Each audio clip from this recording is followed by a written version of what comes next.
Hey guys, this is Jack from Freedom Homestead. Today we're going to talk about a go bag.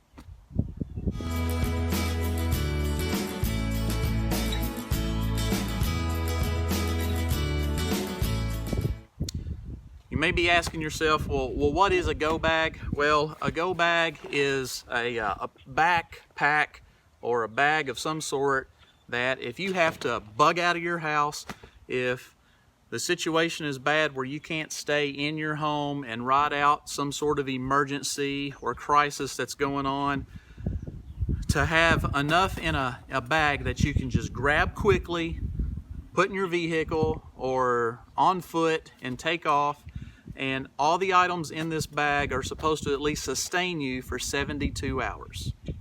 So that's what a go bag is.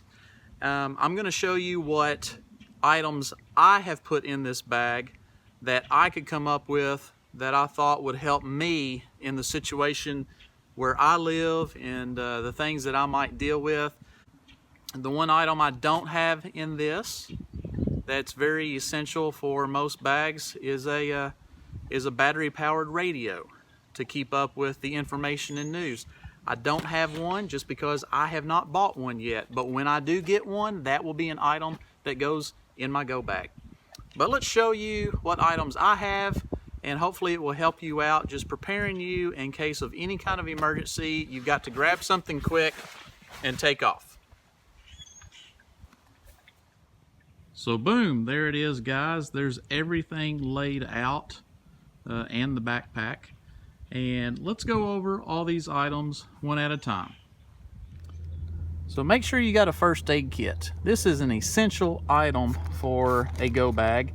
I'm not going to go through all the items in this, but you want a good overall first aid kit with your basics, your gauze and band-aids and tape and just your essentials here for a basic first aid kit.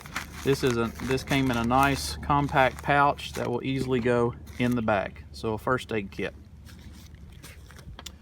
Also, I like to have a fixed blade knife and I thought this was a very good quality knife that we acquired back during deer season, and this has worked very good. So this will be an item that I will keep with me in my go bag.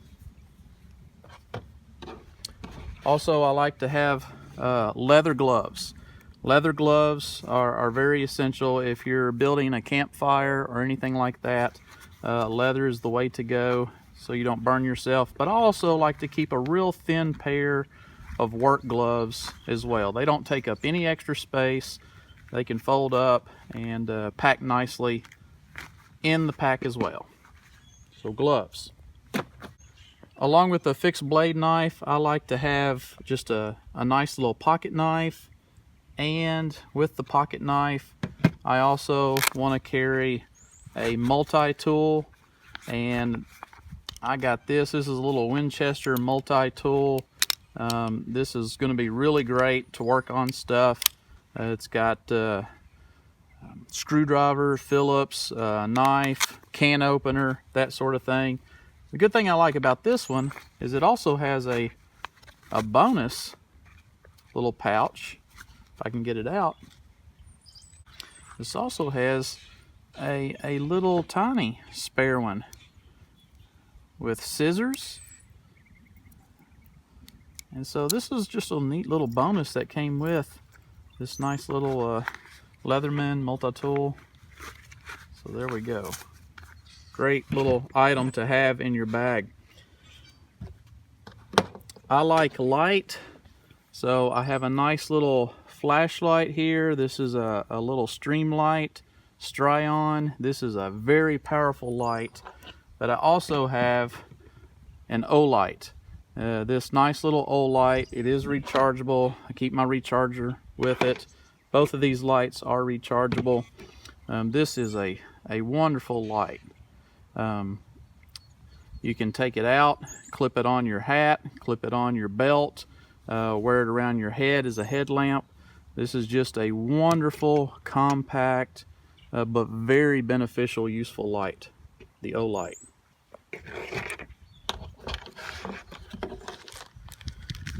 going with the light theme, I always carry a couple of glow sticks. These are just very nice to have, especially at night, whether you have to mark a campsite, an area, a trail, whether you just, what if all your flashlights go bad, you can snap one of these and it will provide enough light to at least see where you're hiking, stepping through the forest and stuff like that. If you're in a tent, you can light one of these up, put it in an empty 2-liter milk jug, whatever you want, and you got a nice lantern, a makeshift lantern. So these are great to have. I carry a spare pair of boots with me, but extra laces. Not only can you just replace your laces if you break one, but now you've got extra string or rope, just, you know, again, nothing that you're going to have to put weight or anything on, but at least you've got something to tie stuff up with. Extra pair of laces for your shoes.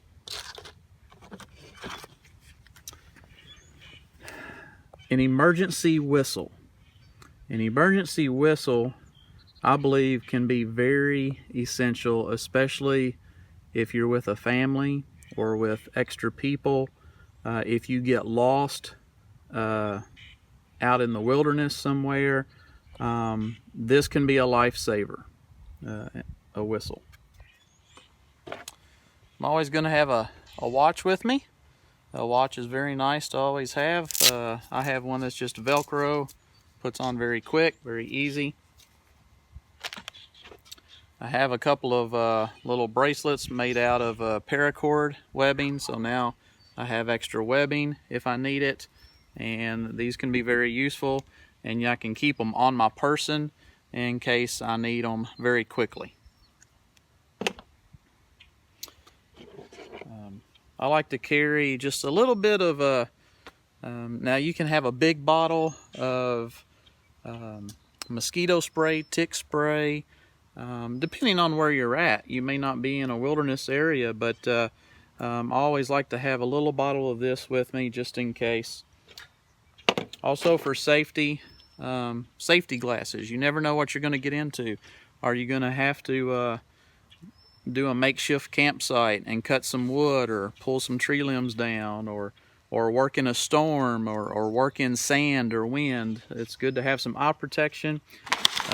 And also I carry these. I'll put these in my pack. Hopefully I'll never have to use these, but what if there's a forest fire and there's a lot of smoke nearby? This might just help you a little bit easier. What if you're in springtime when allergies are really bad and you just might have to have a little bit of protection breathing? Extra batteries are always good. I always have you a set of extra batteries, so I'll keep these with me. I may even have more of these, a whole set of these. Firestarter. Little Firestarter here, and this is very good, very handy to keep with me. Start you a fire. I also have a couple of lighters. Always have backups.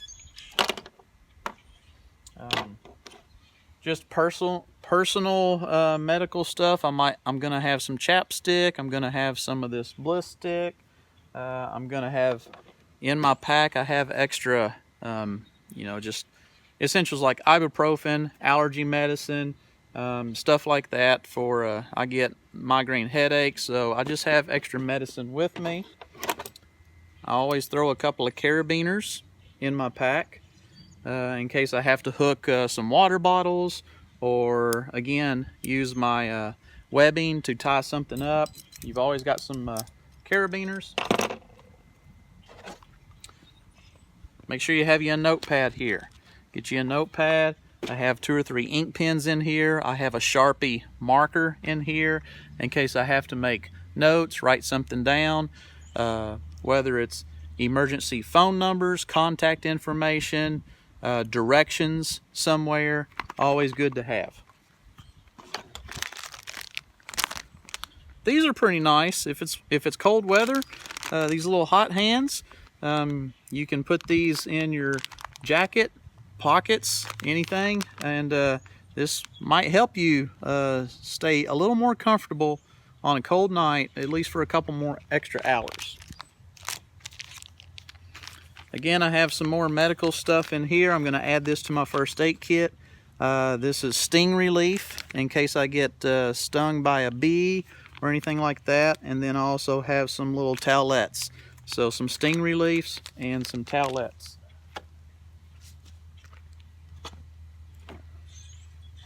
A bandana. Now, bandanas can be used for multiple purposes. They can be used, again, for a head rag, a scarf, a handkerchief, again, to tie stuff up with. It could be used as sort of a pouch, a rag. It can just, you need to have at least one, if not 2 or 3 bandanas. Again, if it's cold weather, you just never know when you're going to have to grab a bag and go. I have one of these.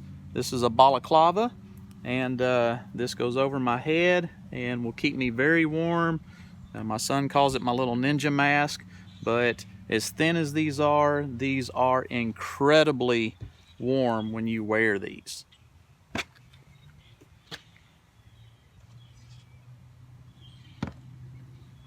Of course, I'm going to throw a hat. I'm always going to have some sort of hat in my bag. Also have a couple of medical gloves. I'm going to have several pairs of these in a bag inside here. Medical gloves. I picked this up. This is a nice little canteen, but it's a plastic Nalgene canteen, 32 ounces. It's not a bottle that's going to take up a lot of room. You can fold this up when it's empty and carry it. Along with this, I have some water purifier tablets that I picked up in an emergency kit. So you can fill this up with water and purify it, and you've got water on the go.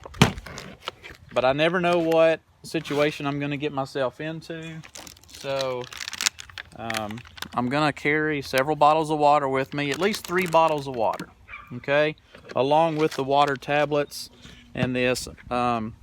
Again, more people will do different things with their go bag.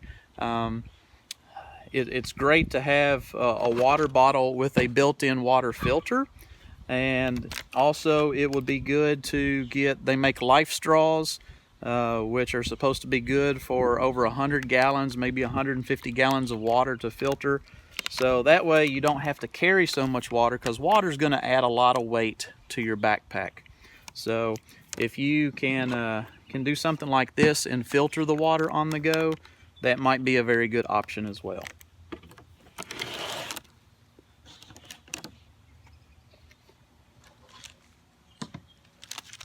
As far as snacks go, I'm going to have several things of granola bars, maybe 1 per day. Some people say, hey, a can of peanut butter, some cans of tuna fish. They make bags of tuna as well. I'm not going to pack a lot of food, but remember, a go bag is to sustain you for at least 72 hours. It's not to feed you like a king. It is just to sustain you and keep you efficiently going for 72 hours. You know what? You can always use rubber bands. So I've grabbed a bunch of rubber bands. You never know when you might need a bunch of these to just band stuff up or tie stuff up. Rubber bands, very good. Good pair of socks. These are nice wool socks. They will dry real quickly if they get wet. So have you a nice dry pair of socks in your bag. You also want a change of clothes. So my change of clothes is just very durable old army pants, some camouflage, and a nice long sleeve thin layer This is not cotton, so it will dry very well and pack very well. So just a nice change of clothes, dry socks. I also have a little poncho here. Now this poncho folds up into its own little bag, so I could actually use this as a pillow if I needed to. This makes a nice little pillow, but you unzip it and it's a pullover poncho with a sleeve and a hood and everything. So this was a nice thing. I've probably had this for nearly 25 years and it's held up pretty well.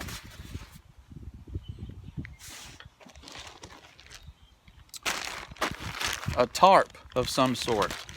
This tarp can be used as a covering, as protection. You could tie this up and get under it if bad weather. You could lay it down on the ground as extra protection between you and the elements.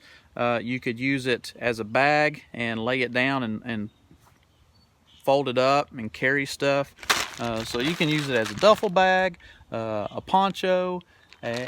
Again, tarps have many multiple uses, and this will fold up very nicely and go in this bag. And I know this bag doesn't look very big, but it's amazing how all this stuff will fit in this. And lastly here, this is my big tool that I would carry in this bag. This, I got this last year. It's a tactical shovel. It's got blades all the way around it. Could also be used as a very good defensive weapon. A great digging tool, a great hatchet. I've wrapped the handle, just makes it more comfortable to use. Again, very good multi-purpose little camp shovel, tactical shovel, defensive weapon. Even if you get your truck stuck in the mud, maybe this might help dig it out.